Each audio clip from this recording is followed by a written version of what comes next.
My question concerns strikes on energy facilities. At the same time, we hear contradictory statements from Kiev. At one moment, they are ready to negotiate, and at another, they continue striking our facilities. Could you tell us how things stand with the moratorium now? Is it being observed? To what extent is it being observed? And is it still in force, including for us? At the very beginning of today's meeting of the Security Council of the Russian Federation, President Putin, before moving on to the main topic of combating terrorist threats, asked Minister of Defense Andrei Belousov and me to report on how our relations with the Americans are developing regarding the Ukrainian dossier. Andrei Romovich Belousov specifically reported on how the moratorium, agreed upon at the proposal of President Trump on March 18th of this year during a telephone conversation between the presidents of Russia and the United States, is being observed. The moratorium is not being observed. All this time, energy facilities of the Russian Federation have been subjected to attacks, perhaps with a break of 1 or 2 days. Belousov listed all the facilities that have been targeted by Ukrainian drones over the past period, including last night. I continued in the same vein. Meanwhile, the Russian army is observing the moratorium, which President Putin ordered to be strictly followed back on March 18th of this year during a telephone conversation with President Trump. You may recall that Putin mentioned that at that moment, 7 drones were flying to attack targets in Ukraine. They were destroyed by our air defense systems and an aircraft on duty in the sky at that time. Since then, we have adhered 100% to this agreement with U.S. President Trump. The list of violations presented by the Minister of Defense of Russia, Andrei Belousov, at the meeting of the Security Council of the Russian Federation was handed over to the U.S. President's National Security Advisor, Mike Waltz.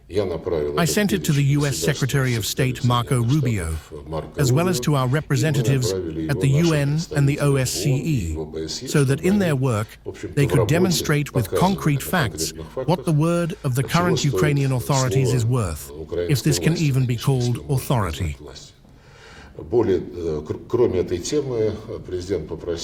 Apart from this topic, President Putin asked for a report on other areas of work with the Americans, including what was discussed on March 24th of this year in Riyadh, when Russian and U.S. experts met to discuss the revival, renewal, and restoration of the Black Sea Grain Initiative.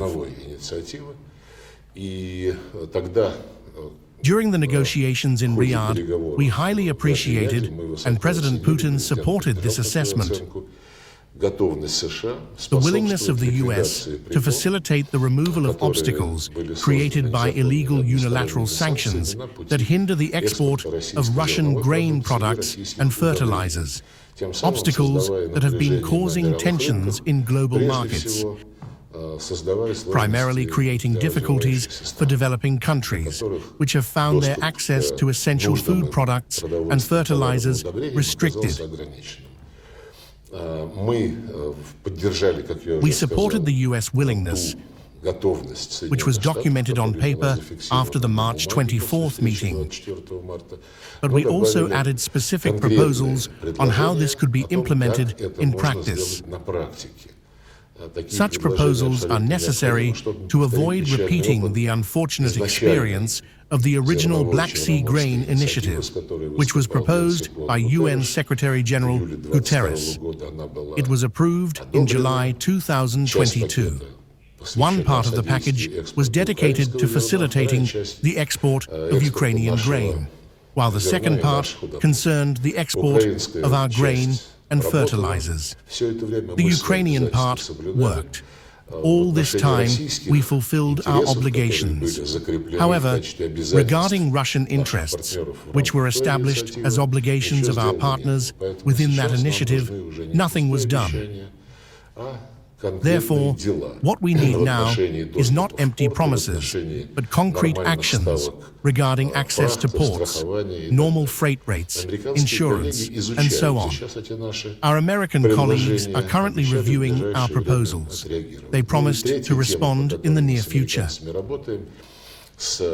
The third topic on which we are working with the Americans is the removal of irritants that seriously hinder the work of our embassy in Washington and the American embassy in Moscow. It is clear that we were not the ones who started creating these obstacles. The Obama administration had already been actively involved in this field. We only responded in accordance with the principle of reciprocity, which no one has abolished in diplomacy. There was a meeting in Istanbul. A second meeting is now being prepared. Contacts are ongoing by phone and via video conferencing. I do not want to make predictions, but we see emerging progress and a willingness from our American partners to remove these obstacles, which are entirely unacceptable from the standpoint of diplomatic practice, and to ensure the normal work of diplomats in each other's capitals.